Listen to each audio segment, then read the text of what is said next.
सुधा बेसब्री से दरवाजे पर खड़ी अपने पति मोहन का इंतजार कर रही थी। दिल खुशी से झूम रहा था और ऐसा होना स्वाभाविक भी था, क्योंकि किसी भी लड़की की ज़िंदगी शादी के बाद बदल जाती है और वो उस दिन को हमेशा यादगार बनाना चाहती है जिस दिन वो किसी की पत्नी बनी हो। वैसे ही आज सुधा और मोहन की शादी की पहली सालगिरह थी। अक्सर सहेलियों से टीवी फिल्मों में वो पति द्वारा पत्नी को सरप्राइज गिफ्ट देते हुए देखती थी। उसे भी आज अपने उसी अनमोल उपहार का इंतजार हो रहा था कि उसके पति उसके लिए क्या लेकर आएंगे।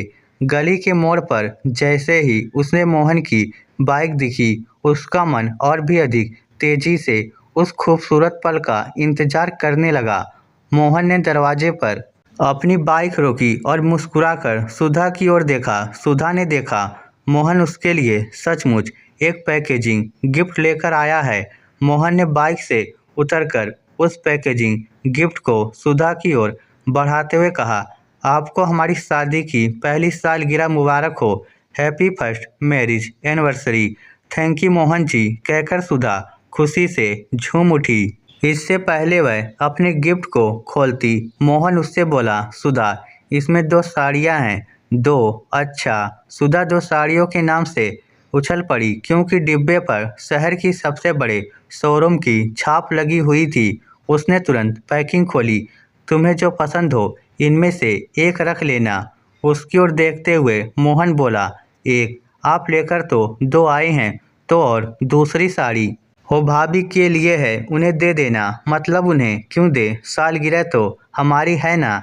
हाँ, मगर वो हमारी बड़ी हैं सुधा, हमें उन्हें भी अपनी खुशियों में शामिल करना चाहिए।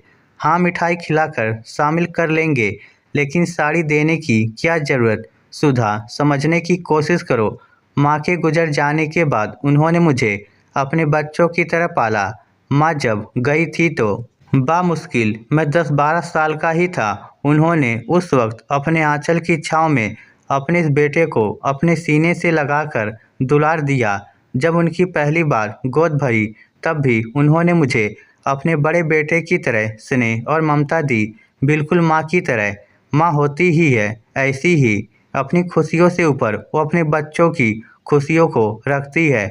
आज मैं जो कुछ भी बन पाया हूँ, सब उनकी बदौलत। उन्होंने हर मोड़ पर माँ के जैसे ढाल बनकर मुझे संभाला। तुम्हें भी मेरे अच्छे जीवन साथी के रूप में उन्होंने ही चुना था। शादी के बाद यहाँ शहर में नौकरी के चलते रहना मेरी मजबूरी है। मैं कुछ समय तुम्हें उनकी छत्र छाया में, उनकी सेवा में रखना चाहता था, मगर उन्होंने कहा मेरे बेटे को वहाँ एक दोस्त की, एक ऐसे साथी की ज़रूरत पड़ेगी जो उसे संभाल सके। और फिर तुम्हें गरम ताज़ा खाना खिलाने वाली भी तो होनी चाहिए ना वहाँ, वरना क्या भरोसा सुबह का बना शाम को या अगले दिन खाओ। सुधा को अपने साथ ले जाओ। जानती हो सुधा, हर लड़का इन्हीं प्यार और ममता को जो बचपन से उसे अपनी माँ से मिलता है, वही बड़ा होने पर वह अपनी पत्नी में यही सब खोजता है। माँ बच्चे के बिना कहे ही उसके मन की समझ जाती हैं। वो बिल्कुल माँ जैसी ही हैं सुधा। हाँ, तो माँ जैसी हैं, माँ तो नहीं है ना। जब माँ मान लिया तो माँ ही हुई ना। फिर क्या देवकी मैया और क्या यशोदा मैया। सुधा ने एकटक मोहन की ओर देखा। इससे पहले वो कुछ कहती, मोहन बोल पड़ा, वैसे मैं तुम पर कोई दबाव नहीं डालूंगा, जैसे तुम्हें अच्छा लगे। चाहो तो ये दोनों तुम ही रख लो। सुनिए, आप नहा लीजिए, तब तक मैं तैयारियां पूरी कर लेती हूँ। कैसी तैयारियां, मोहन ने हैरानी से पूछा। माँ के पास चलने की। हम अपनी सालगिरह भाभी माँ के साथ गांव में ही मनाएंगे।